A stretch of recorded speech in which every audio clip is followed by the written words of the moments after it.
One of the most important things that I teach my dogs is cooperative care tasks. I am actively teaching my dogs how to do certain responses so that I can best take care of them. That means I am teaching them different things that will allow me access to take care of their ears, their teeth, their eyes, their paws. Most dogs don't want you playing in their mouths, right? So we have to teach them specific tasks to help with that cooperative care so that you can best take care of them without risking injury to yourself, hurting them, or stressing them out.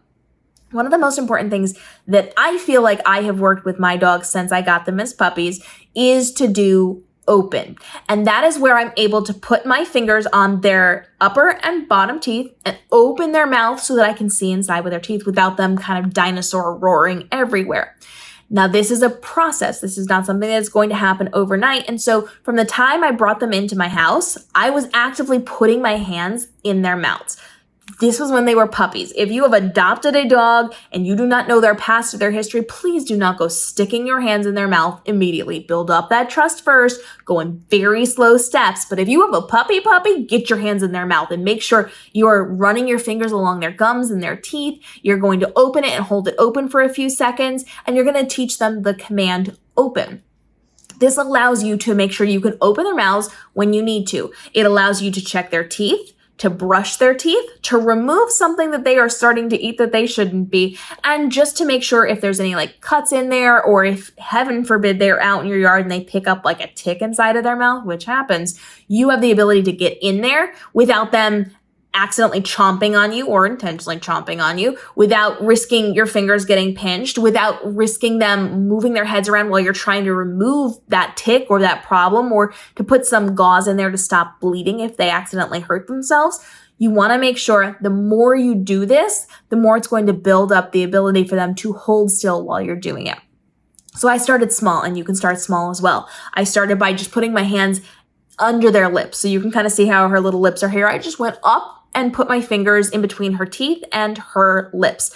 Now, as a puppy, of course, we had the little chompy puppy teeth for one of them. One of them didn't really nibble on me, but one did. So you kind of go through the process of just like running your fingers along their teeth and gums, just kind of moving things and opening their mouth slightly. You do not have to start with a big open mouth. This is not where you should be starting.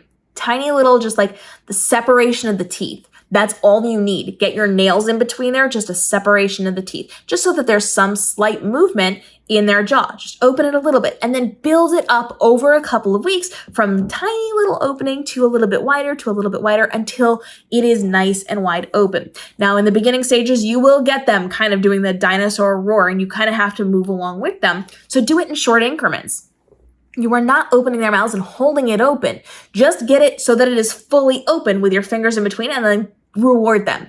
We are building up those rewards and those yes commands so that they know the more that they open it and hold still, the better the reward, the better they're going to do, the more they're going to be praised. Your goal here is to build it up slowly. And again, it takes time.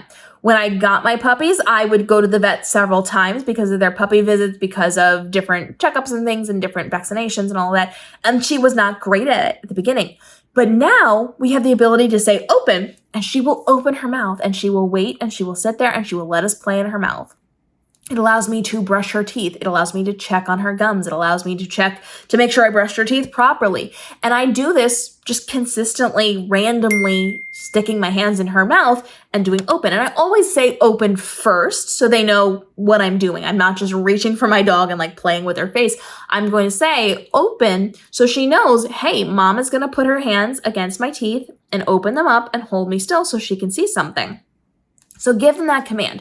A lot of times we are doing the actions and the tasks and then putting a command to it. I feel like doing the command first is kind of giving that consent. So, baby, I am going to do this. This is what I'm doing. I'm informing you of what I'm doing. And as long as you're cooperating, you're giving that consent to it. So label it first in this case, which is usually, again, not what we do for most things, but I always label it first so that they know what to expect, especially when I'm being invasive. Like, if I'm going to be messing with their ears, I'm going to tell them I'm going to move your ears first. I'm going to tell them I'm going to open your mouth first before I go touching them, so they know what to expect. It's really just about consideration.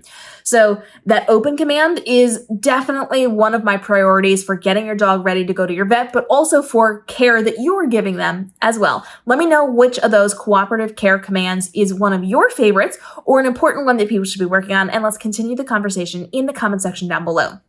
Follow along for daily videos helping you navigate the world of being a dog parent so you can level up for your pup and give them the best life possible with the least amount of stress and overwhelm on you. We'll see you then.